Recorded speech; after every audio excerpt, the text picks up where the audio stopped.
गर्मी में पहली बार एसी में सोए गरीब ससुराल वाले। हे भगवान, आज तो ये सूरज देव जान लेकर ही मानेंगे। ऐसा लग रहा है जैसे आसमान से आग के अंगारे बरस रहे हो। इंसान जिए तो जिए कैसे। सुमित्रा देवी जमीन पर बिछी एक फटी हुई चटाई पर लेटे काशीनाथ के सिर पर गीली पट्टी बदल रही हैं। इस मेज वाले पंखे को बंद ही कर दो। हवा नहीं, ये तो लू फेंक रहा है। इसकी घरघराहट से सिर फटा जा रहा है मेरा। इससे अच्छा ये है कि मैं बिना हवा के ही शांति से दम तोड़ दूं। अरे ऐसी मनहूस बातें मत बोलिए। अभी आरती मिट्टी का घड़ा भर के आई होगी। 2 घुट पानी पीजिए, कलेजे को थोड़ी ठंडक मिलेगी। तभी अचानक बाहर से चीखने चिल्लाने की आवाज आती है। जेठानी मोहिनी का 4 साल का बेटा अंश रोता हुआ घर के अंदर भागता है। चुप हो जा अंश, कितनी बार मना किया है कि उन रसोई की गली में मत जाया करो। क्या मिल गया वहाँ जाकर? क्यों गए थे उस चौधरी के घर की तरफ? माँ, हम तो बस उनके कमरे की खिड़की के बाहर खड़े थे। वहाँ से इतनी ठंडी हवा आ रही थी, पर उनके बहू ने बाहर आकर मुझे धक्का दे दिया। अब बोलिए, भिखारी के बच्चे, भाग यहाँ से। मोहिनी का चेहरा गुस्से और बेबसी से तमतमा उठता है। वो अपने कलेजे के टुकड़े को सीने से लगा लेती है। गरीब की औलाद है ना, तो इस ठंडी हवा पर भी अमीरों ने कब्जा कर लिया है। हमारी तो किस्मत ही इस चूल्हे की राख जैसी काली है। तभी घर का पुराना लकड़ी का दरवाजा चरमरा कर खुलता है। छोटा बेटा संदीप पसीने में तरबतर कंधे पर एक पुराना झोला लटकाए अंदर आता है। किस्मत फूटी नहीं है भाभी, बस थोड़ा वक्त खराब है। एक दिन इस घर में भी एसी लगेगा, देखना आप। बड़ी बड़ी बातें करने से कलेजे को ठंडक नहीं मिलती संदीप। यहाँ गर्मी से बाबूजी का दम निकल रहा है। बच्चों को दुनिया भर की गालियाँ सुननी पड़ रही है, और तू कह रहा है कि दीवारें ठंडी होगी। क्या कुबेर का खजाना मिल गया है तुझे उस सरकारी स्कूल की पियोन वाली नौकरी में? खजाना तो नहीं भाभी, पर रास्ता मिल गया है। संदीप अपने झोले से पानी की खाली बोतल निकालता है। तभी आरती उसके पास आती है। भैया, आप आ गए? आज स्कूल में बहुत काम था क्या? आप बहुत थके हुए लग रहे हैं, चेहरा उतर गया है आपका। काम तो था आरती, पर आज स्कूल में पल्लवी जी ने मुझे ये लिफाफा दिया है। संदीप लिफाफा मेज पर रखता है। सुमित्रा देवी पास आकर उसे कौतूहल से देखती हैं। ये क्या बेटा, कोई नई नौकरी की चिट्ठी है क्या? ये मेरी किस्मत बदलने का फॉर्म है माँ। सीटेट का एग्जाम। पल्लवी मैडम कह रही थी कि मेरी काबिलियत चपरासी की नौकरी तक सीमित रहने की नहीं है, मैं मास्टर बन सकता हूँ। उन्होंने वादा किया है कि वो मुझे पढ़ाने में पूरी मदद करेंगी। तभी घर में संदीप का बड़ा भाई मजदूरी से लौट और बुरी तरह थक कर जमीन पर ही बैठ जाता है। देख भाई संदीप, ये पढ़ाई लिखाई हम जैसे गरीबों के चोचले नहीं है। यहाँ घर में 2 वक्त की रोटी के लाले पड़े हैं। बाबूजी की दवाई उधार पर आ रही है। तेरी नौकरी से जो 2-4 पैसे आते हैं, उससे घर में सहारा लग जाता है। अगर तू भी इन कागजों में लग गया तो हम खाएंगे क्या? भाई साहब, मैं नौकरी नहीं छोड़ूंगा। दिन भर स्कूल में काम करूंगा और रात को पल्लवी मैडम की मदद से पढ़ाई करूंगा। मुझे बस अपनी जिंदगी बदलने का एक मौका चाहिए। मैं इस घर में ठंडी हवा का इंतजाम करके रहूंगा। ठीक है, जैसी तेरी मर्जी। मोहिनी ला लोटा दे, हाथ मुंह धो लूं। मोहिनी लोटा लाकर देती है। नेकीराम भारी मन से अपना फावड़ा दीवार से टिकाकर हैंडपंप की ओर जाता है। धिक्कार है ऐसी जिंदगी पर। दिन भर धूप में हड्डियां तपाओ और शाम को घर आओ तो गला गीला करने के लिए ठंडा पानी तक नसीब नहीं। हैंडपंप से थोड़ा थोड़ा मटमैला पानी निकलता है। नेकीराम उसी से अपना चेहरा धोता है। उसी समय रसोई के कोने में आरती लकड़ी के चूल्हे में फूंक मार रही है। मोहिनी गर्भावस्था में घड़े का गर्म पानी प्लास्टिक की पुरानी बोतलों में भरकर जमीन पर रख रही है। आरती, डिब्बे में देख तो कितना आटा बचा है। आरती खाली डिब्बे को उल्टा करती है, जिससे बस एक मुट्ठी सूखा आटा निकलता है। भाभी, इसमें तो सिर्फ 2 रोटियां ही बनेगी। माँ और बाबूजी को खिला देंगे, पर हम सबका क्या होगा? तभी सुमित्रा जी अपने कांपते हुए हाथों से अपनी कमर की पोटली खोलते हुए कुछ पैसे निकालती हैं। ये ले बहू, ये कुछ मुड़े तुड़े 10-10 के नोट है। अपनी दवाई के लिए बचाए थे, अब सहन नहीं होता। संदीप, जा जल्दी से आधा किलो आटा और थोड़ा गुड़ ले आ। बच्चों को कम से कम मीठी रोटी खिला दे, वरना रात भर भूख से बिलखेंगे तो हमसे भी सोया नहीं जाएगा। संदीप पैसे लेकर जाता है। उसके जाने के बाद घर के बाहर एक पुरानी मोटरसाइकिल आकर रुकती है, जिस पर सवार साहूकार का बेटा बलदेव बाहर से ही चिल्लाता है, अरे ओ नेकीराम, बाहर निकल।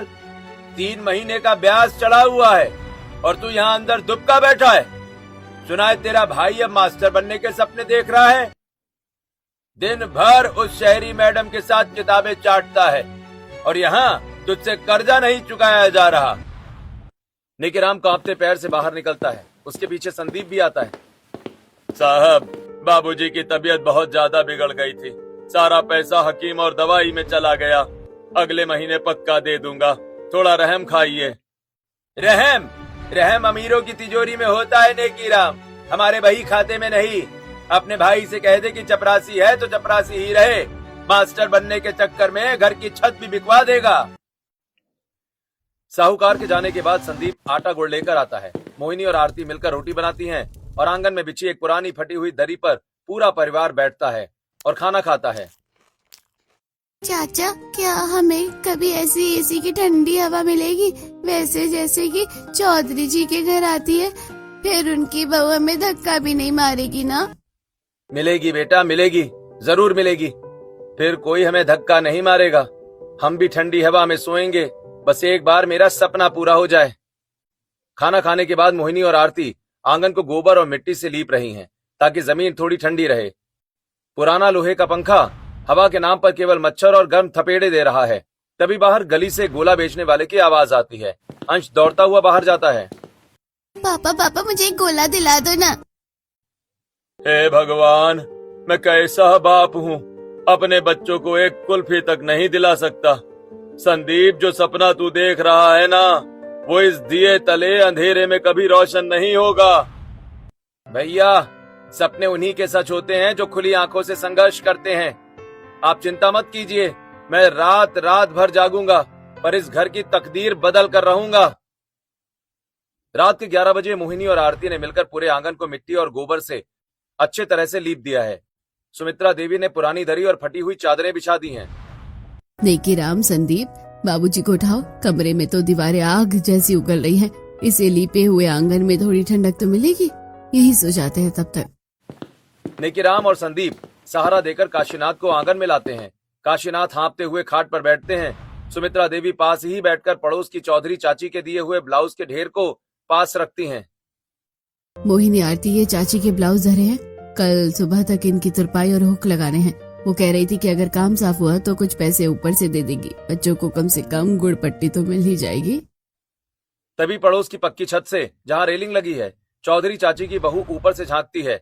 उसके हाथ में एक बड़ा हाथ वाला पंखा है। अरे ओ सुमित्रा, अभी तक जागी हो? वैसे सोओगी भी कैसे? इस कंगाली की गर्मी में तो नींद भी रास्ता भूल जाती है। और सुना है तुम्हारा छोटा लड़का मास्टर बनने की तैयारी कर रहा है। हाँ माँ जी, दिन भर स्कूल में झाड़ू लगाता है और रात को मास्टर बनने के ख्वाब देख रहा है। मोहिनी का चेहरा अपमान से लाल हो जाता है। वो चुपचाप सुई धागा उठाती है और लाइट के नीचे बैठकर तुरपाई करने लगती है। माँ, वो देखो, चाची के पास छोटा वाला पंखा है ना, क्या हम भी वैसा पंखा नहीं ले सकते? बहुत मच्छर काट रहे हैं। चुप कर और सो जा। अपनी औकात मत भूल, जो किस्मत में लिखा है वही मिलेगा।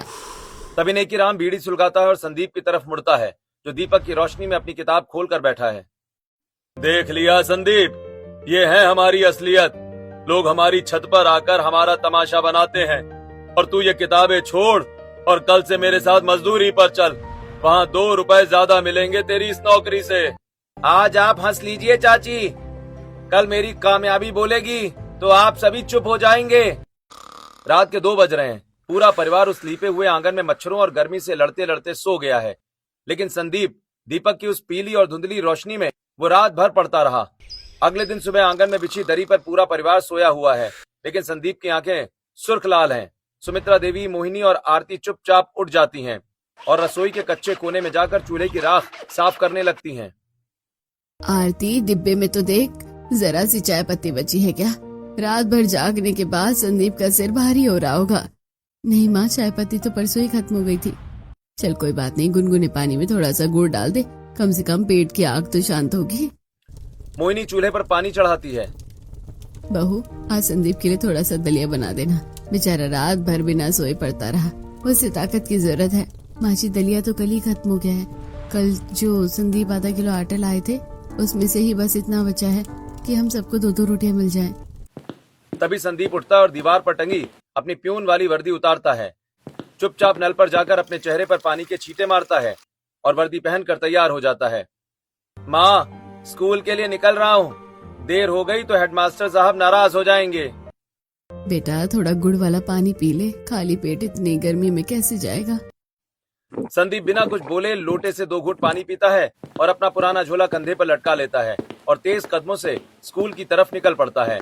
संदीप स्कूल पहुंचकर स्टाफ रूम में जाता है और कांपते हाथों से मेज साफ करने लगता है। तभी पल्लवी हाथ में कुछ किताबें लिए अंदर आती है। संदीप जी, आपकी आंखें इतनी लाल क्यों हैं? और ये क्या, आपका हाथ कांप रहा है? क्या आपने सुबह से कुछ खाया नहीं? जी मैडम, बस गर्मी की वजह से रात को ठीक से नींद नहीं आई। मैं ठीक हूँ। झूठ मत बोलिए, चेहरा बता रहा है कि आप खाली पेट काम कर रहे हैं। पल्लवी अपनी कुर्सी पर बैठती है और अपना टिफिन खोलकर संदीप की ओर बढ़ाती है। ये लीजिए, जब तक आप ये खाना नहीं खाएंगे मैं आज आपको आगे के नोट्स नहीं दूंगी। पढ़ाई भूखे पेट नहीं होती संदीप जी। संदीप पहले मना करता है, पर पल्लवी के जिद करने पर वो चुपचाप खाना खाने लगता है। शाम के समय पल्लवी संदीप के लिए नोट्स तैयार कर रही है। संदीप एक हाथ में चाय का ग्लास लिए उसके पास आता है। मैडम, चाय पी लीजिए।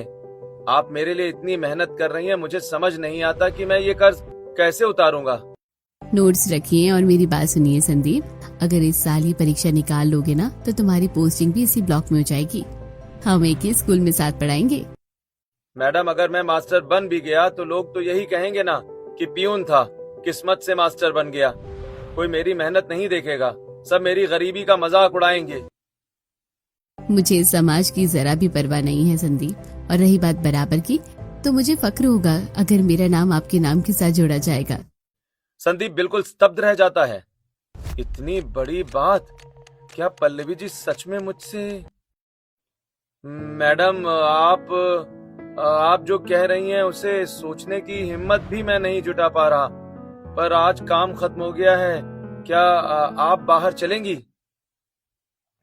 पल्लवी हाँ कह देती है और दोनों स्कूल के बाहर एक पुराने बरगद के नीचे चाय की टपरी है, वहीं बैठते हैं।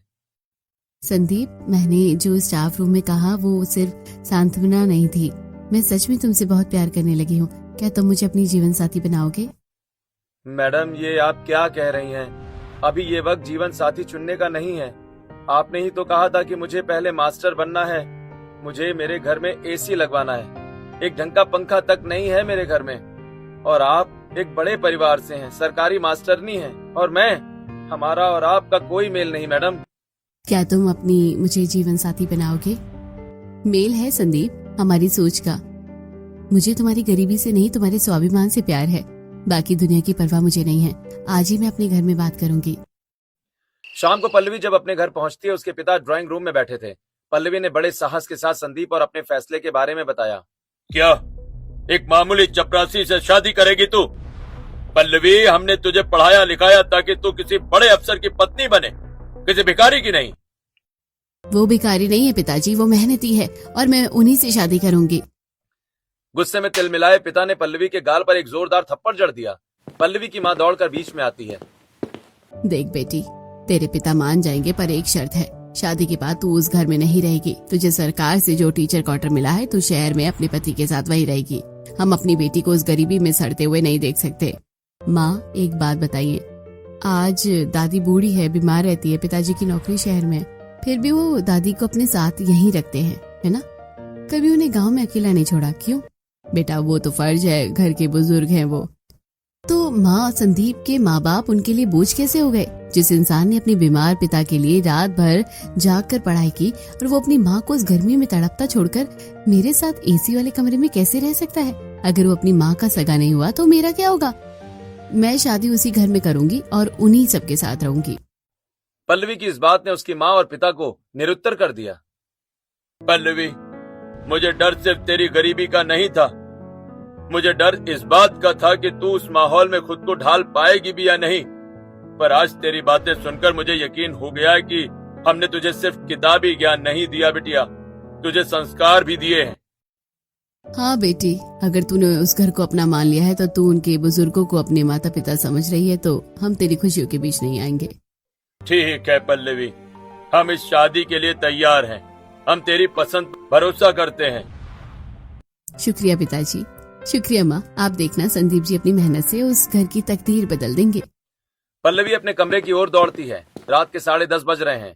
वो अपनी खिड़की के पास खड़ी होकर बाहर की चांदनी देखती है। संदीप जी, आपको अंदाजा ही नहीं है कि कल सुबह मैं आपको क्या खुशखबरी देने वाली हूँ। एक तरफ पल्लवी एक प्यारी सी मुस्कान के साथ सोने की कोशिश करने लगी तो वहीं पल्लवी से मिलने के बाद संदीप घर लौटता है। रात हो चुकी है। नेकीराम मजदूरी के पैसों से थोड़ा राशन लाया है। घर में सूखी रोटियां और नमक मिर्च की चटनी बनी है। सब खाना खाकर उसी लीपे हुए आंगन में सो जाते हैं, लेकिन संदीप बाहर लगे सरकारी खंबे की पीली रोशनी में किताबें फैलाए बैठा है। बेटा सो जा, सुबह स्कूल भी जाना है। कब तक जागेगा? माँ, नींद नहीं आती। जब भी आंखें मूंदता हूँ अंश का वो रोता हुआ चेहरा याद आता है, जब उसे ठंडी हवा के लिए धक्का दिया गया था। मुझे पढ़ना है माँ, मास्टर बनना है और इस घर की दीवार के उस पार एसी लगवाना है। आप सो जाओ माँ। पूरा परिवार सो जाता है और संदीप पूरी रात पढ़ता रहता है। अगले दिन स्कूल में। संदीप सुनो, मेरे माता पिता शादी के लिए मान गए हैं। सच में? लेकिन इस गरीबी में मैं आपसे शादी? मेरे घर में गरीबी, गर्मी और भुखमरी के सिवा कुछ नहीं है। तुम चिंता मत करो, हम दोनों मिलकर सब संभाल लेंगे। पल्लवी की बात सुनकर संदीप की खुशी का ठिकाना नहीं रहता। वो घर आकर सबको ये बात बताता है।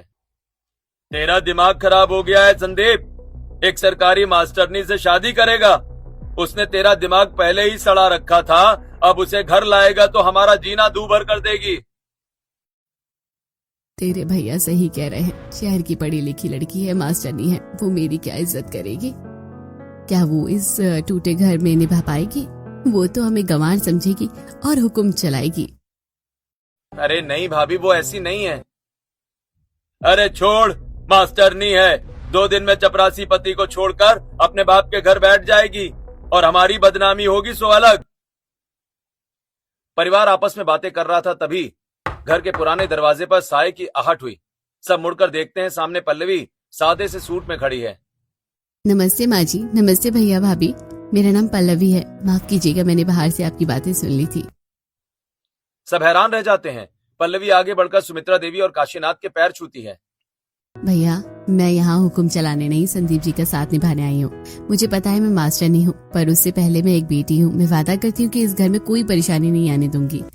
मैडम, क्या आपसे शादी करने के बाद हमारे घर में ठंडी ठंडी हवा मिलेगी, वैसे ही जैसे चौधरी जी के घर आती है? हाँ बेटा, जरूर मिलेगी। हम एक दिन इस घर में सिर्फ पंखे नहीं बल्कि एसी लगाएंगे और तुम चैन से सो जाओगे। हाँ हाँ, बड़े बड़े सपने तो संदीप हमें बहुत दिनों से दिखा रहा है। अब तुम भी दिखा लो। सपने देखने में पैसे थोड़ी लगते हैं। चुप रह बहू। अगर संदीप इससे प्यार करता है और इसके माँ बाप तैयार है तो हम कौन होते हैं रोकने वाले? सुमित्रा देवी की बात सुनकर कमरे में एक भारी सन्नाटा छा गया। नेकीराम ने नजरें झुका ली और मोहिनी बुदबुदाती हुई रसोई की तरफ चली गई कि तभी लेकिन बेटी, इस घर में सिर्फ गरीबी और गर्मी है। तू शहर की रहने वाली कैसे इस तपते हुए छप्पर के नीचे दिन काटेगी? हमें तो बस यही डर सता रहा है बेटा। बाबूजी, दीवारें कच्ची होने से इंसान गरीब नहीं होता, सोच छोटी होने से होता है। मैं वादा करती हूँ बहुत जल्द इस घर की छत भी पक्की होगी और ठंडी हवा भी चलेगी। आप बस मुझे आशीर्वाद दीजिए। काशीनाथ ने कांपते हाथों से पल्लवी के सिर पर हाथ रखा। थोड़े दिनों के बाद गांव के पुराने शिव मंदिर में संदीप और पल्लवी एक दूसरे के गले में वरमाला डालते हैं और फेरे लेते हैं। पल्लवी और संदीप की शादी हो जाती है। पल्लवी विदा होकर ससुराल आती है, जहां सुमित्रा देवी हाथ में आरती की थाल लिए खड़ी हुई हैं। जैसे ही संदीप और पल्लवी घर के बाहर पहुंचते हैं, पड़ोस की छतों पर औरतों का जमावड़ा लग जाता है। चौधरी चाची अपनी बहू के साथ रेलिंग पर खड़ी होकर नीचे झांक रही होती हैं। अरे ओ सुमित्रा, बड़ी किस्मत वाली है तू। बहू भी ले आई तो शहर की मास्टरनी, पर संभाल कर रखना। सुना है शहर की पढ़ी लिखी लड़कियों के पैर जमीन पर नहीं टिकते। 2 दिन में ही इस छप्पर से मन भर जाएगा इसका। हाँ माँ जी, अभी तो नई नई शादी का जोश है। जब मच्छरों के बीच पूरी रात बिना पंखे के गुजरेगी तब प्यार मोहब्बत का सारा भूत उतर जाएगा। मेरी बहू मास्टरनी जरूर है, पर उसके संस्कार तुम सबसे कई ऊंचे हैं। अपनी जुबान को लगाम दो। पल्लवी ने दाहिने पैर से चावल का कलश गिराया और घर के अंदर कदम रखा। दादी, क्या आज हम एसी में सोएंगे? चाची ने बोला था ना। एसी के लिए बिजली और पैसा तो चाहिए होता है। अंश, सिर्फ मास्टरनी का ठप्पा नहीं, चुपचाप दरी बिछा, आज भी इसी तवे जैसी जमीन पर सोना है।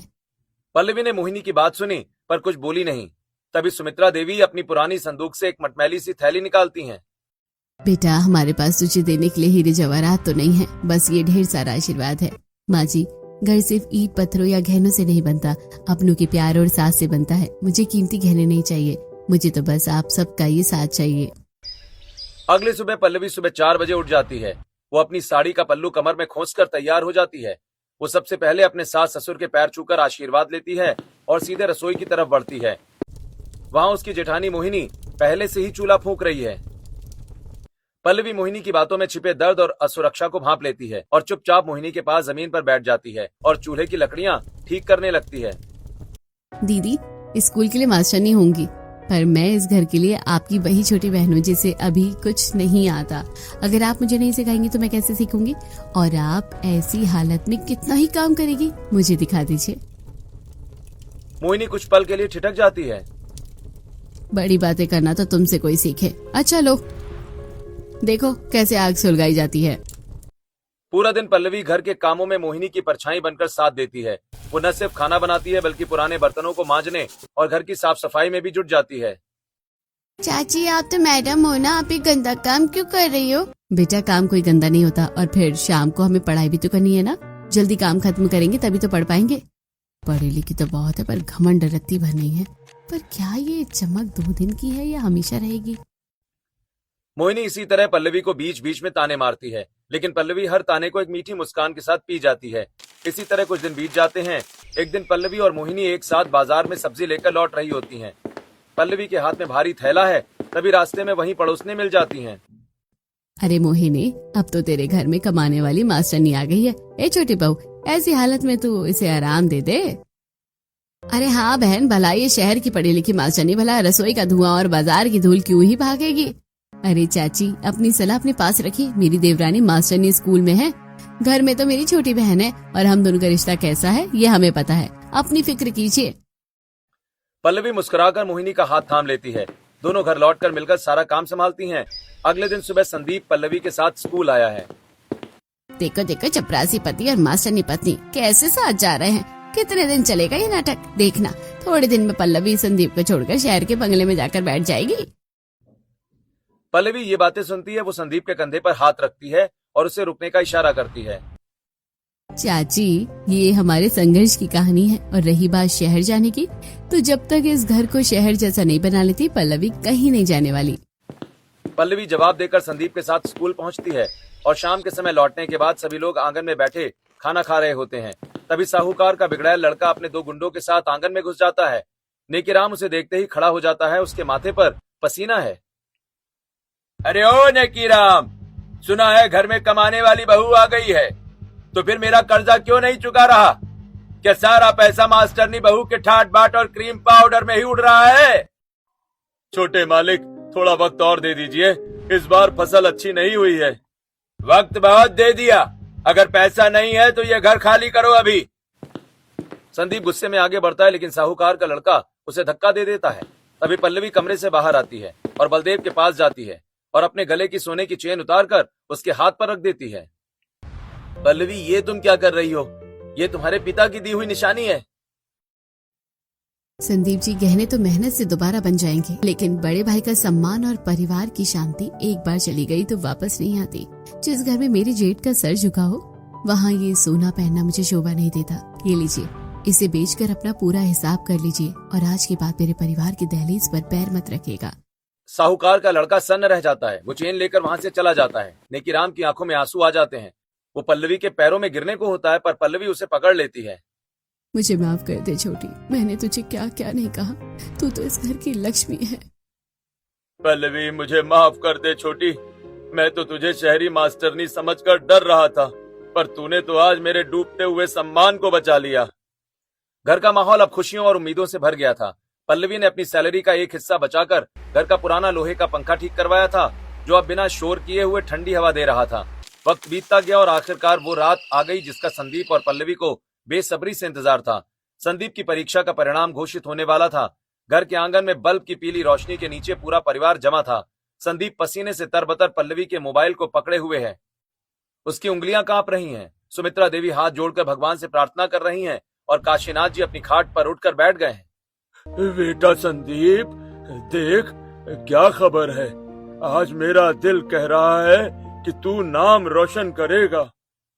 संदीप ने कांपते हाथों से पल्लवी के फोन पर वेबसाइट खोली। बाहर गली में चौधरी जी और कुछ पड़ोसी भी तमाशा देखने खड़े हुए हैं। पल्लवी, अगर नहीं हुआ तो मुझे तो बहुत डर लग रहा है। भरोसा रखिए संदीप जी, आपकी रातों का जागना बेकार नहीं जाएगा। देखिए। जैसे ही संदीप ने सबमिट बटन दबाया, स्क्रीन पर नीले अक्षरों में परिणाम चमका। संदीप की आंखें फटी की फटी रह गईं। वो कुछ सेकंड के लिए बुद्ध बन गया। पल्लवी, पल्लवी देखो, मैं पास हो गया। और सिर्फ पास नहीं, मैंने पूरे ब्लॉक में टॉप किया है। मेरा नाम सबसे ऊपर है। नेकीराम ने संदीप को गोदी में उठा लिया। मेरा बेटा मास्टर बन गया। हे भगवान, तेरा लाख लाख शुक्रगुजार हूँ मैं। बाहर खड़े पड़ोसी जो अब तक मजाक उड़ा रहे थे हैरान रह गए। पल्लवी बाहर आई और मुस्कुराकर चौधरी चाची की ओर देखा। चाची, आज हलवा खाने जरूर आइएगा। चपरासी अब मास्टर बन गया है और अब इस घर में वो ठंडी हवा भी आएगी जिसका वादा मैंने अंश से किया था। संदीप जी, 1 हफ्ते बाद आपकी ज्वाइनिंग है। घर में खुशी का माहौल बन जाता है और ज्वाइनिंग से 1 दिन पहले पल्लवी संदीप को शहर के सबसे बड़े बाजार ले जाती है। पल्लवी, ये शोरूम बहुत महंगा लग रहा है। हम पास वाली दुकान से साधारण कपड़े ले लेते हैं ना। संदीप जी, कल आप एक मास्टर के रूप में स्कूल जा रहे हैं। ये कपड़े सिर्फ शरीर ढकने के लिए नहीं बल्कि आपके आत्मविश्वास के लिए हैं। पल्लवी ने अपने हाथ से संदीप के लिए एक सफेद कड़क शर्ट और गहरे नीले रंग की फॉर्मल पैंट चुनी। अगले दिन संदीप सफेद शर्ट और फॉर्मल पैंट में स्कूल के गेट पर पहुंचता है और हेडमास्टर के कमरे में दाखिल होता है। अरे संदीप जी, आइए आइए आइए, बैठिए। सर, मैं पानी ले आऊं क्या? अरे नहीं संदीप जी, अब पानी लाने की जरूरत नहीं है। अब पानी लाने के लिए दूसरा कर्मचारी है। आज से आप हमारे सहकर्मी हैं, हमारे साथी शिक्षक हैं। हमें गर्व है कि हमारे स्कूल का एक कर्मचारी आज अपनी मेहनत से मास्टर बनकर लौटा है। ये लीजिए आपकी joining report. Sandeep staff room में दाखिल होता है। वही कमरा जहां वो मेज साफ करता था, आज वहां उसकी अपनी एक कुर्सी और मेज है। पल्लवी अपनी मेज पर बैठी नोट्स बना रही थी। दोनों की नजरें मिलती हैं। धीरे धीरे समय गुजरा और आज संदीप और पल्लवी दोनों को अपनी सैलरी मिली है। शाम को घर पहुंचते ही संदीप अपनी पूरी सैलरी सुमित्रा देवी के चरणों में रख देता है। माँ, ये मेरी पहली मास्टर वाली कमाई है। ये सब आपकी है। माँ जी, संदीप जी बिल्कुल सही कह रहे हैं। घर की लक्ष्मी आप ही है। लेकिन संदीप जी, माँ को पैसे दे दीजिए, पर एक हिस्सा अलग रखिए। हमें वो वादा पूरा करना है जो हमने अंश और आरती से किया था। कैसा वादा पल्लवी? वही एसी लगवाने वाला। गर्मी बढ़ रही है संदीप जी, और बाबूजी की तबीयत के लिए अब वो उमस ठीक नहीं।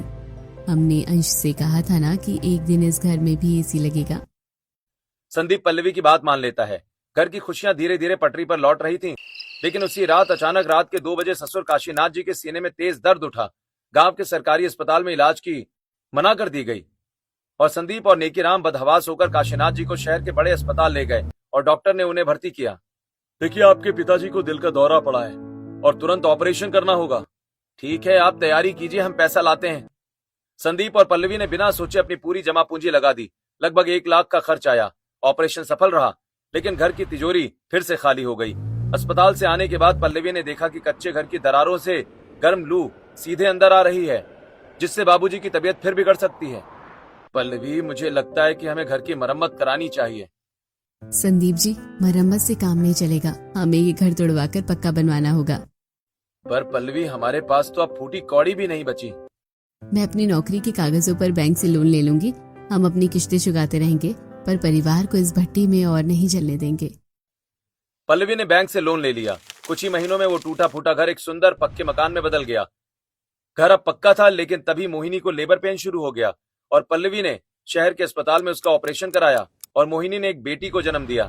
पूरा परिवार अब पक्के घर में रह रहा था, लेकिन एसी का सपना अभी भी अधूरा था और पंखे की हवा में पूरा परिवार गर्मी से परेशान था। लेकिन थोड़े समय के बाद संदीप और पल्लवी ने पिछले कुछ महीनों की अपनी सैलरी का एक एक पैसा गुप्त तरीके से जोड़ना शुरू किया। एक रात दोनों कमरे में बैठकर पैसे गिन रहे थे। पल्लवी, पैसे पूरे हो गए, अब हमें ये सरप्राइज देना ही होगा। संदीप जी, कल मंदिर में भंडारा है, हम सबको वहीं भेज देते हैं। और पीछे से एसी फिट करवाएंगे। अगले दिन सुबह पल्लवी ने पूरे परिवार को तैयार किया। बाबूजी, माँ, आज मंदिर में बहुत बड़ा भंडारा है, आप सभी वहीं जाइए। आरती और भाभी और नन्ही परी को भी ले जाइए भगवान का आशीर्वाद दिलाने के लिए। तब तक मैं और संदीप जी आज घर की गहरी सफाई करेंगे। जैसे ही परिवार मंदिर के लिए निकला, संदीप ने पहले से तय मैकेनिक को बुला लिया। 2 घंटे तक मशीनें चली, हॉल की खिड़की काटी गई और वहां सफेद रंग का एक शानदार विंडो एसी फिट कर दिया गया।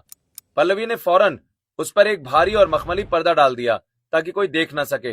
रात के करीब 8 बज रहे थे। पूरा परिवार मंदिर से लौटा। सुमित्रा देवी पसीने से तरबतर होकर पंखे के नीचे बैठी, लेकिन वहां से भी गर्म हवा ही आ रही थी। आज तो सांस लेना भी दूभर है, ये पंखा तो आग उगल रहा है। माँ जी, परी को घमोरिया हो गई है, ये बेचारी गर्मी में रोई जा रही है। तभी संदीप ने धीरे से अपनी जेब से सफेद रिमोट निकाला और ऑन का बटन दबा दिया और अगले ही पल कमरे की उमस और गर्मी ठंडक में बदलने लगी। मम्मी, मम्मी देखो, ठंडी हवा जैसे बर्फ गिर रही हो। पल्लवी ने आगे बढ़कर एक झटके से वो पर्दा खींच दिया। सामने चमचमाता हुआ एसी था। संदीप, पल्लवी, ये क्या है बेटा? क्या ये वही मशीन है जो मीरू के घर होती है? माँ जी, ये आपकी बेटी की मेहनत है। अब हमारी नन्ही परी को गर्मी में नहीं रोना पड़ेगा। आज से अब आप सब इस ठंडी हवा में चैन की नींद सो पाएंगे। सुमित्रा देवी और काशीनाथ ने अपनी हथेलियां उस ठंडी हवा के सामने कर दी। घर में शोर सुनकर वही चौधराइन और उनकी बहू खिड़की से झांकने लगी। अरे, इनके घर में तो सच में एसी लग गया, बड़ी वाली मशीन। हाँ, इसलिए तो कहते हैं कि वक्त बदलते देर नहीं रखती। गरीबी का मजाक उड़ाने वालों को शायद पता नहीं कि मेहनत और नेक इरादे बड़ी से बड़ी गर्मी को भी मात दे सकते हैं।